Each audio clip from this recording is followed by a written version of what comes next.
Hey guys, this is Cody's Aqua Thavas Tetra deck. He likes to call it the blue wall, so we're just gonna get right into it. Go ahead, Cody.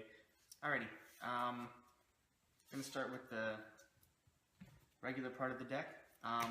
Starter is Bubble Edge Draco Kid. He draws free cards early on in the game, late on in the game. Just a lot of hand advantage, which is awesome. The main boss, grade 3, is Anger Boil. He synergizes really well with all the blue wave cards in the deck, and he also works really well with the Stride, so he's really strong. I run 2 Skyros for counter matchups against Kagero and Link Joker. This guy really helps out a lot, lifesaver in those situations. So. Yeah, it's like a fuck you to Denial Griffin.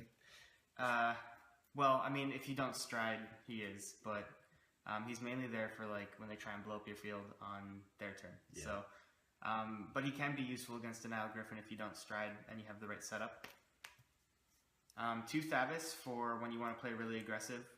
You can search him out with the Stride Fodder and thin your deck out, and also he's really good against like Angel Feather and stuff where you have to like poke down their field.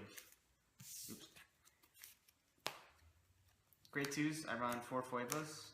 This guy's like the best restander in Aqua Force by far. He gives himself +2 in restands when you have a blue wave Vanguard, so he can be used for a lot of early pressure, and he's really, really good on Tetra Boil turns. I run 4 Tidal Assault. Tidal Assault is the worst grade 2 in this deck, which is amazing because he's such a fantastic card. Yeah, that's scary to think about. Yeah, so early game, this guy's fantastic. You can stack crits on him and just attack over and over again. So early game and late game is really good. 2 High Tide Sniper. This guy's a late game beast. Lambros turns, you can get him up to 29,000 by himself. So really, really good card late game. Magnum Assault is like my desperation restand card. Late game he's better than Tidal Assault, but he's really good for drawing cards and getting multiple attacks off, and he's really good on Lambros turns. So grade 1s, I run 2 Chloris. If you're running the like trial deck or the old perfect cards, you can use them with her ability. So she's really good for guarding early on and getting really, really big advantages with hand. I run 3 Stasia. She attacks from the back. You hit waves, you can get Lambros turns off really easy, so she's good. 4 Stride Fodder. Stride Fodders are awesome. You can search out Thavas. Striding is pretty much everything in this deck, so you want to be able to stride as much as possible. And you have the room for it. So 4 of the trial deck perfect guards. Reason being is you can perfect guard rear guards if you need to, and you can use it with Chloris. So those are good.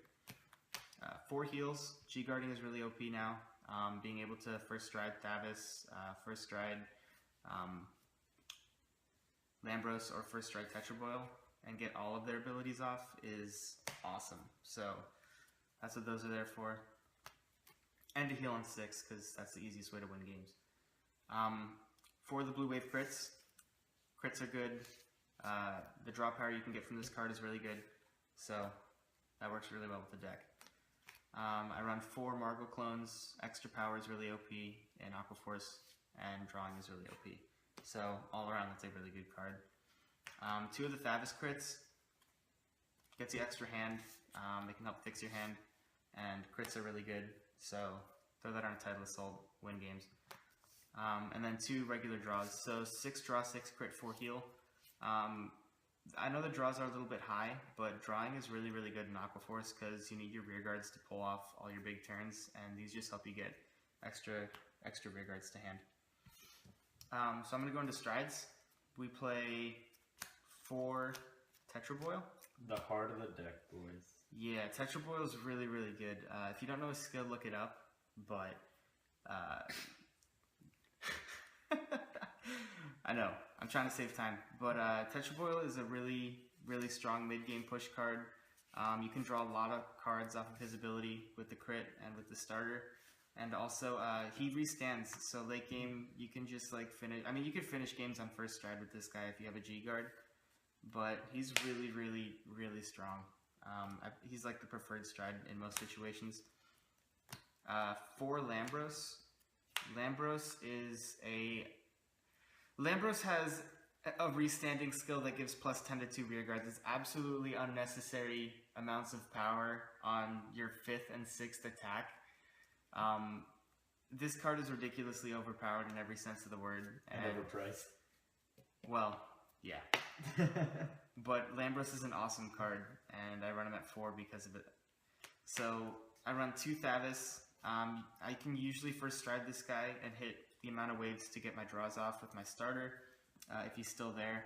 And also, he helps with control late game. So if you're on Thavas or whatever, you can retire a lot of rear guards and like board wipe with this guy. So he's good defensively as well. 1 Aristotle. When you're on Thavas, you can kill 2 cards a turn. You can board wipe with this guy as well. So he's pretty strong. Just go for the rear guards, and then on Thavas, you can snipe out like starters and stuff that you don't want to deal with or whatever. And then finally, the last stride is Sabreeze. I wouldn't say Sabreeze is a free win at this point in the game, but Sabreeze is definitely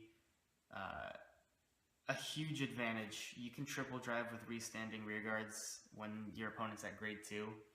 So in Aqua Force, that's absolutely ridiculous. Yeah, I mean, like, triple driving when your opponent is a 9k base with, like, Tidal Assault being a 9k base is just stupid. So, Sabreeze is pretty good. G-Guardians, I'm running one of the Fighter Collection screws. Really, really good card. You draw a lot, so if you happen to have, like, an abundance of grade 3s in your hand, you can just drop them to get an extra 10k shield. So why not? 1 Dismal to turn your Phobos and your Tidal Assaults invincible for a whole turn. Used to run this guy at 2, but I dropped him down to throw an extra Lambros because I didn't really find myself using him too much. You tend to draw so many cards that, like, if someone's attacking your rear guard, you kind of have another one in hand, so you don't need to worry about guarding it. And last, I run 2 of the Fighter Collection Aqua Force ones. This is a really, really trash card.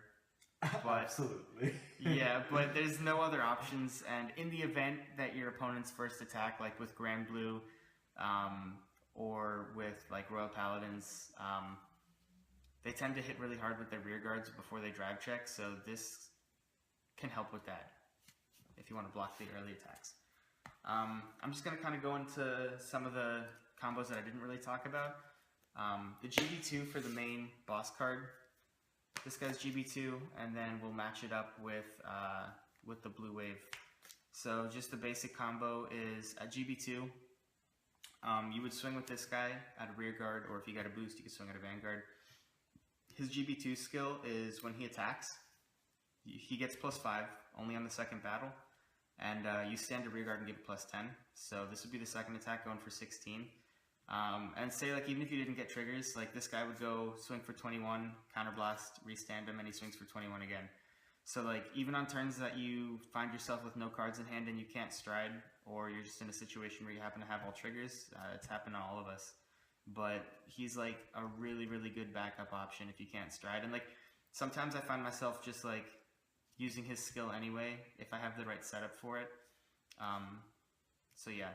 When you consider not striding and using the GB2, that means it's extremely good. Yeah. So Anger Boil's got a really, really strong GB2, and it works really, really well with this guy here. So that's pretty much it. That's really the only combo that I figured would be good enough to go over, because that's one of the things that I think people tend to overlook when they just see that the stride restands and they look past everything else. So yeah, really, really strong deck.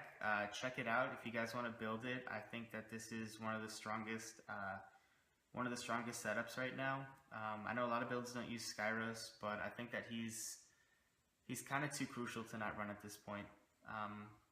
With Link Joker and Kagero being everywhere, infiltrating every tournament at every little street corner in the state of Florida. So that's about it. I don't know, is there anything else that you think that I missed? No, I think you hit everything on the head. Cody's done really well with this deck in tournament. At locals, he's topped every single time he's used this deck, so if you want any credentials, there they are right there. Go ahead and try it out at your guys' locals. It's really good. And this is Cody's blue wall Angerboil Thavas Tetra deck. And I'm glad you guys watched. I don't know what it's called. I don't You play can call it alcohol. whatever you want, man. It's the strong deck. We'll just call it that. Absolutely. Yep. TPS Colby.